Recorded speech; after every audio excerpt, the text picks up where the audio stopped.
আজকে মা রান্না করবে টানা মাছ। আমি মাছ ভালো পাই না, দাদা ভাই ভালো পাই। তোমরা কি মাছ খাও? মাছের কাটাটা কি কষ্ট হয়, দুঃখ হয়। দাদা ভাই খুব ভালো পায়, লবণ হলুদ সব ভালো পায়, মাছ তেল সব ভালো পায়।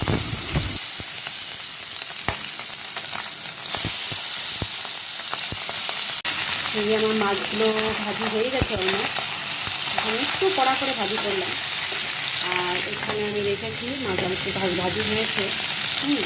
আর আমি করবো এই যে ডাঁটা কেটে নিয়েছি ছোটো ছোটো করে, আর আলু, এগুলো দিয়ে মাছের ঝোল করবো। জিরে ফোড়ন দিয়ে দিয়েছি, জিরে ফোড়ন দিয়ে এখন আমি সবজিগুলোকে একে একে আর লবণ দিয়েছি।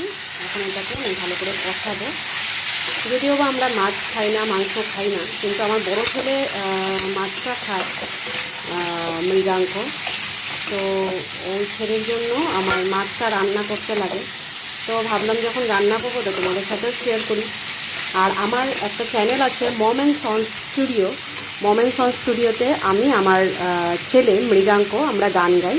তো প্লিজ তোমরা ওই চ্যানেলে গিয়ে আমাদের গান শুনবে আর আমাদেরকে সাবস্ক্রাইব করবে। একটু একটা টমেটো নিয়েছি, অল্প পেঁয়াজ নিয়েছি, আর কয়েকটা কাঁচা লঙ্কা নিয়েছি, আর জিরে আর ধনে গুঁড়ো একবার এখানে দিয়ে দিই, একবারে পেস্ট করে আমি এখানে দিয়ে দিই।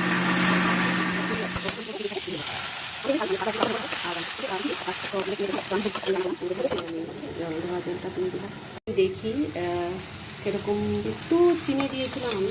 এখন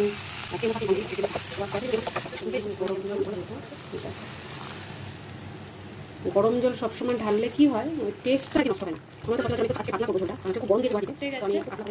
ঝোলটা ফুটে গেছে, এখন আমি কি করবো? মা, তোমার মাছ রান্না হয়ে গেছে? না না, এখনো হয়নি। আবার দিয়ে দিব, কারণ ধনিয়া পাতা ঝোলের সাথে মিশে যাবে। তো মিশে গেলে ঝোলের সাথে একদম ধনিয়া পাতাটা মিলে গেছে। তো হচ্ছে আমার পাতলা মাছের ঝোল, ট্যাংরা মাছের ঝোল। তো এই দিয়ে আজকে ভাত খাবে আমার বড় ছেলে। তো দেখা হচ্ছে নেক্সট একটা ভিডিওতে। ধন্যবাদ।